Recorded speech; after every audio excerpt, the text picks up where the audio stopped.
हाँ जी, किवें हो सारे दे सारे। होप सो सब सही होंगे।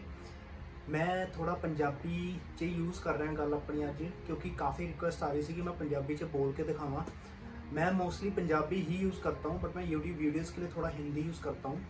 तो इस करके थोड़ा पंजाबी गल कर रहे हैं, थोड़ा पंजाबी च गल कर रहा मैं, ठीक है।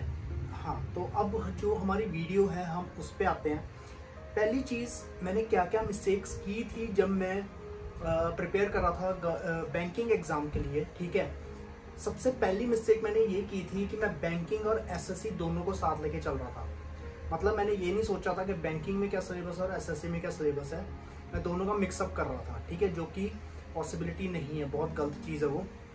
मेरे हिसाब से मेरे को सही नहीं लगा था, इसलिए मैंने वो हटा दिया था, एसएससी को साइड रख दिया था। उसके नुकसान और फ़ायदे देखने के बाद, फ़ायदा बहुत है उसमें, पैसा बहुत है, बट नुकसान ये है कि काफ़ी लेट उसका डिले हो जाता है काफ़ी सिलेक्शन, इसलिए मैंने छोड़ दिया था वो। अब यहाँ पर एक बात आती है जॉब। सबसे पहले मैं जॉब कर रहा था, आईटी कंपनी में पहले जॉब कर रहा था। देन मैंने आईटी कंपनी से छोड़ के मैंने कॉल सेंटर में जॉब किया, क्योंकि मेरे को मैं थोड़ा शाय फील करता था लोगों से बात करने में, बट अब मैं बिल्कुल भी शाय फील नहीं करता। तो उसके लिए मैंने कॉल सेंटर ज्वाइन किया था कि मेरा एक जो अंदर का डर है वो लोगों से खुल जाए बात करने का, ठीक है। तो उसके लिए मैंने 2 कॉल सेंटर ज्वाइन किए थे, एक जियो था, एक एयरटेल गोल्ड था, ठीक है। तो उसके लिए मैंने पैसा जोड़ा, देन आफ्टरवर्ड्स मैंने कोचिंग स्टार्ट करी थी।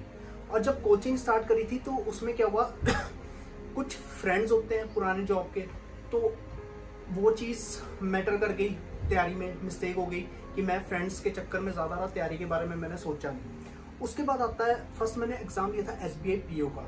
उसमें क्या हुआ, पहले मैंने क्वेश्चन ही सेव नहीं किए, मतलब सेव जो करते हैं वो मैंने सेव ही नहीं किया, ऐसे ही दे आया मैं। बाद में पता लगा उसका मेरा रिजल्ट था, उसमें कोई मार्क्स नहीं आए।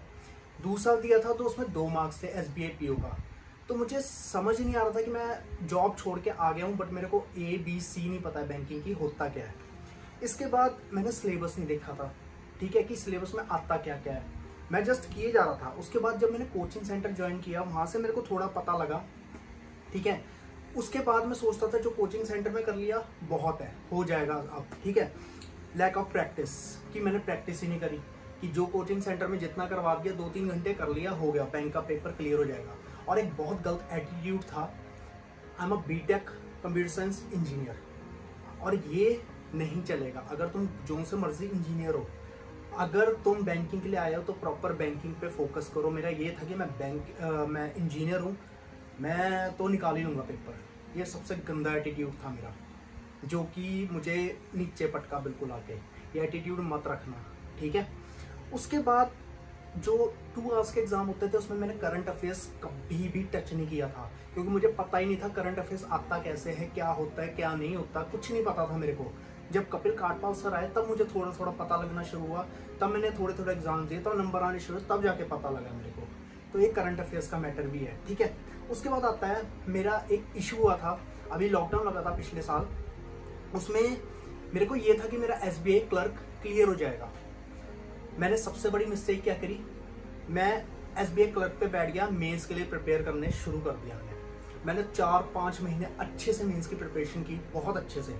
जब रिजल्ट आया, मेरा प्री ही नहीं क्लियर हुआ, और उसके बाद एकदम से एग्जाम्स आते गए। प्री सोचते सोचते ही मेरा माइंड बिल्कुल ख़राब हो गया कि मैं कैसे करूँ, वहाँ से सारे एग्ज़ाम्स ख़त्म हो गए मेरे, ठीक है। उसके बाद क्लर्क की एज चली गई।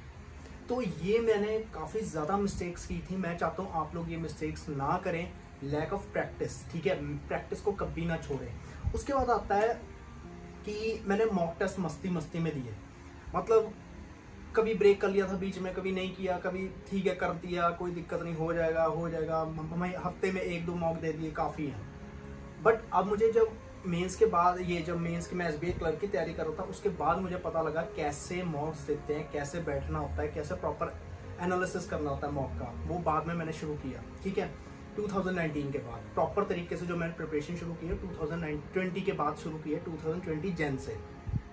उसके बाद लॉकडाउन लगता गया, तुरंत एग्जाम आ गया, सब खराब हो गया। इसके बाद आता है, मैं सबसे बड़ी मिस्टेक करता था, मैं एग्जाम एनालिसिस देख के जाता था। हर एक जो एनालिसिस देते हैं, अगर तुम सेल्फ गिवन एनालिसिस देखते हो तो मतलब ठीक होता है, कि जैसे मैं अंकुश लांबा सर की देखता था सेल्फ गिवन एनालिसिस, वो ठीक होता था। बट जो ऐसे होते थे कि बाहर बच्चों से पूछते थे क्या क्या आया एग्जाम में, क्या हुआ, ये हुआ नहीं हुआ, जो नए नए होते थे उनको नहीं पता लगता, जो प्रोफेशनल होते होंगे कि जो काफी टाइम से एग्जाम दे रहे हैं उनको पता है क्या आता है। तो उसमें क्या हुआ, मैं वो देख के जाता था, अपने माइंड पे प्रेशर क्रिएट करता था। उससे क्या होता था, वहां पर जाके अब डिफिकल्ट आया, ठीक है यार मेरे तो होगा नहीं, ये चीज होता था। अगर इजी आ गया और तुम्हारा लेवल डिफिकल्ट आ गया, मेरी थर्ड या फोर्थ शिफ्ट ही होती थी ज्यादा, वो बहुत डिफिकल्ट होती थी। तो अगर उनका इजी आया, उन्होंने कहा यार हमारा तो इजी आया, और मेरा डिफिकल्ट आ गया, माइंड पे फिर प्रेशर वो हो गया क्रिएट। ये मिस्टेक्स बहुत ज्यादा करता था मैं आपसे यही कहूंगा, ये मिस्टेक्स मत करना गलती से भी। ये बहुत कॉमन मिस्टेक्स हैं, प्लीज इसको हैंडल करना किसी तरह, ठीक है। अगर आपको वीडियो अच्छा लगा हो तो जरूर लाइक करिएगा, ठीक है। Thank you so much, bye, take care.